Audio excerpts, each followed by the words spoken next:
The development of communities and people now lived in groups. अब लोग एक साथ रहते थे, अब इधर उधर घूमते नहीं थे, ग्रुप्स में रहते थे।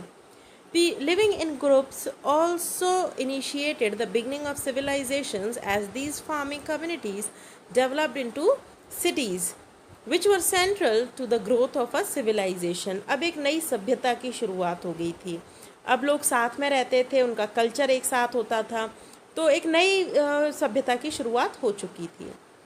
The growth of cities led to the formation of complex societies, which were then administered through a system of organization. Now we'll talk about Chalcolithic Age. The period of history between 5000 BCE to 800 BCE has been termed as the Chalcolithic Age. The Chalcolithic Age was a period of transition which witnessed the gradual change from stone tools to metal tools। अब इसके अंदर जो changes आए वो ये आए कि अब तक जो हम बात कर रहे थे नियोलिथिक एज के बारे में, इसमें भी लोग बोन्स को यूज़ करते थे अपने टूल्स के लिए, पत्थरों को यूज़ करते थे एज अ टूल। पर अब कैलकोलिथिक एज में ये मेटल के बनाने लग गए टूल्स, तो अब वो स्टोन टूल से कहाँ पर आ गए, मेटल टूल्स पर आ गए। Chalcolithic age is also known as the Copper Stone Age, as in addition to stone, copper was used to make tools in the Chalcolithic period. In comparison to stone tools, metal tools were much stronger। अब आप इतना तो समझ ही सकते हो कि अगर एक पत्थर का आपके हाथ में दे दिया जाए, उससे काम करने को बोला जाए, और एक अच्छी खासी मेटल की आपको कोई टूल दे दिया जाए, उससे काम करने को बोला जाए, तो ऑफकोर्स आप मेटल के ही टूल से काम करोगे। वो ज़्यादा अच्छा है, ज़्यादा पैना है, ज़्यादा पॉलिश्ड है, ज़्यादा कंफर्ट प्रोवाइड कराएगा काम करने में। Hunting and farming and fishing were the main occupations followed in the Chalcolithic period. The Chalcolithic cultures followed the Bronze Age Harappa culture. अब हम पढ़ेंगे केस स्टडीज़ के बारे में कि जितने भी हम बात कर रहे हैं hunting, gathering, stones, domestication of animals, इन सब के सबूत हमें कहाँ कहाँ से मिले हैं। तो several Neolithic cultures flourished throughout the Indian subcontinent. Some of the important Neolithic sites in India have been discussed below. So first of all, we'll talk about Mehergarh. The earliest evidence of wheat and barley cultivation comes from the northwestern region, which include present-day Afghanistan and Pakistan। तो ये किस area में है, ये अब जो अफ़गानिस्तान और पाकिस्तान है जो अब है, ये उस एरिया में है मेहरगढ़, और यहाँ पर एविडेंस मिले हैं कि लोग वीट और बार्ले उगाते थे। Mehergarh is an important Neolithic site in Baluchistan, where the earliest evidence of farming and herding has been found. Historians date this Neolithic site around 7000 BCE to 2500 BCE. People lived in rectangular shaped houses made of mud bricks। तो ये माना जाता है कि जो लोग थे वो रेक्टेंगुलर हाउसेज में रहते थे जो बने होते थे मिट्टी की ईंटों से। Some rooms were also used to store grains। कुछ रूम्स रहने के लिए होते थे और कुछ रूम्स खाना स्टोर करने के लिए होते थे। जो वो क्रॉप उगाते थे ना, ग्रेन्स उगाते थे, वो स्टोर करने के लिए होते थे। People grew wheat, barley and cotton. They also domesticated cattle like sheep and goats, which is evident from the animal bones found in this region। तो अपना कॉटन उगाते थे, वीट उगाते थे, बार्ली उगाते थे, इसके अलावा एनिमल्स को भी पालते थे जैसे कि शीप और गोट्स, जिसके अवशेष हमें मेहरगढ़ में मिले हैं। The tools found in Mehrgarh include both stone and bone tools. तो जो मेहरगढ़ में टूल्स मिले हैं वो बोन के भी मिले हैं और इसके अलावा मेटल के भी मिले हैं, स्टोन के भी मिले हैं। Early pottery included baskets which were lined with clay. This help to hold liquids. Besides the handmade pottery with geometric designs, terracotta figurines also made an appearance। तो वो लोग पॉट्स तो यूज़ करते ही थे मिट्टी के, इसके अलावा टेराकोटा के भी यूज़ करते थे। This suggests the beginning of art. Semi-precious stones like lapis lazuli along with beads and shells suggest the use of ornaments। तो वो shells के और beads के ज्वेलरी भी यूज़ करते थे। इसके अलावा टेराकोटा की मूर्तियाँ, फिगर्स ये भी मिली हैं। The excavations at Mehergarh also give evidence of bead making, tanning and metalwork. Now we'll talk about Burzaham. Burzaham was the first Neolithic site to be discovered in Kashmir। तो कश्मीर में सबसे पहली Neolithic site जो हमें मिली वो थी बुरज़ाहम. This Neolithic site is dated to be around 3000 BCE. Two other sites of Gafral and Martand are also close to Burzaham. The Neolithic culture in Burzaham is represented by the unique pit dwellings that had well-made floors colored with red ochre. तो देखो ये बुरज़ाहम में जो सबसे ज़्यादा important चीज़ मिली वो थी पिट dwellings, यानी कि वो गड्ढा खोद के उसमें रहा करते थे और जो उनका जो ज़मीन थी उसकी जैसे गड्ढा खोद लिया और गड्ढे की जो ज़मीन थी उस पर रेड कलर का भी उनको फ्लोर मिला है.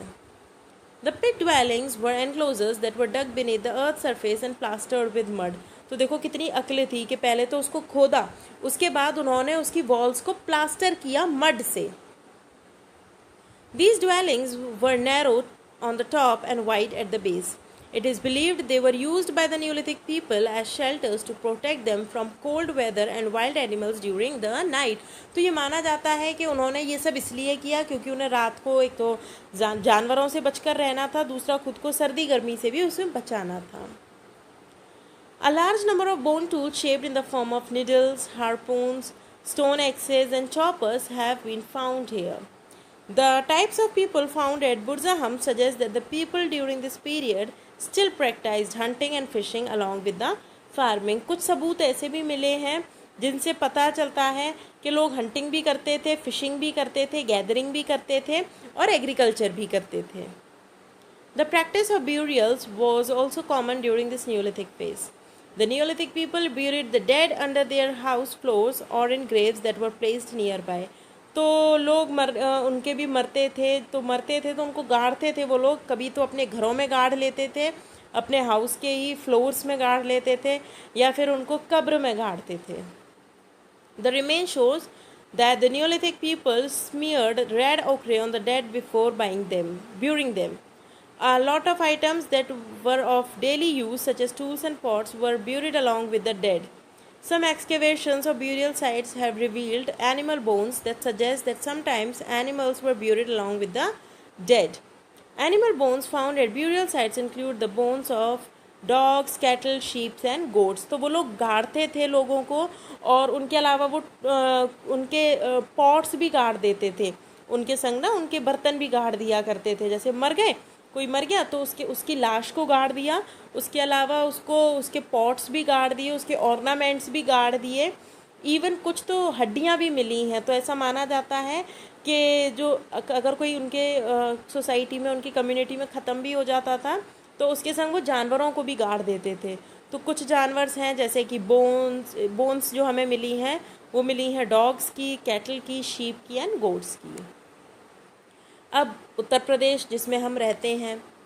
द बैलन valley in Uttar Pradesh is known for the early pastoral and agricultural communities that emerged in this region. The important Neolithic sites in the Balan Valley include Chopani Mando, Koldiva and Mahagara. Excavation at these sites indicate a transition from being food gatherers to food producers. Same ऐसे सबूत मिले हैं जिनसे पता लगता है कि अब वो सिर्फ हंटर गैदरर नहीं रहे थे, अब वो फूड प्रोड्यूसर्स बन चुके थे, अब वो अपना खाना खुद उगाते थे. There is ample evidence of a settled life, domestication of cattle, sheep and goat along, and the cultivation of rice at these Neolithic sites. तो यहाँ पर ये लोग चावल भी उगाते थे. इसके अलावा जानवरों से भी रिलेटेड सबूत मिले हैं कि जानवरों को पालते थे, है ना. एक सेटल्ड लाइफ को जीते थे, उस एक अच्छी कम्युनिटी में वो लोग रहते थे, साथ में रहते थे, एक सेटल्ड लाइफ जीते थे. इन सब के सबूत हमें उत्तर प्रदेश में मिले. Now we'll talk about Bihar. The main Neolithic sites in Bihar have been placed during 2000 to 1600 BCE and include Chirand, Chechar, Senuvar and Taradi. These sites reflect the pattern of life followed during the Neolithic period. A large variety of bone tools have been found at Chirand and Senuvar. Grains like wheat, barley, rice and lentils were known to be cultivated at a place called Chirand. तो इन सब जगहों पे आपने देखा होगा कि पुरानी sites में भी हमें टूल्स मिले, इसके अलावा डोमेस्टिकेशन के भी सबूत मिले. सेम यहाँ पर भी हमें सबूत मिले कि लोग बोन्स को यूज़ करते थे as a tool, hunting gathering भी करते थे, एग्रीकल्चर भी करते थे और क्या क्या उगाते थे? Wheat, barley, rice and lentils. Now South India. The neolithic settlements in South India are located at the Deccan plateau. तो डेक्कन प्लेटू में ये एरिया में हमें मिलते हैं Neolithic settlements. The Neolithic sites in South India that have been excavated include Sangankallu, Nagarjunakonda, Maski, Brahmagiri, Tetalokota, Piklihal and Halur. Ragi was one of the first crops grown by the early farming communities of South India. तो south India में ऐसा माना जाता है कि सबसे पहली crop उन्होंने रागी उगाई थी। Wheat was also cultivated in this region, और इसके अलावा वो लोग वीट भी ग्रो करते थे। Animal remains and bones suggest the domestication of animals like cow, sheep, goat, buffalo and Dunki.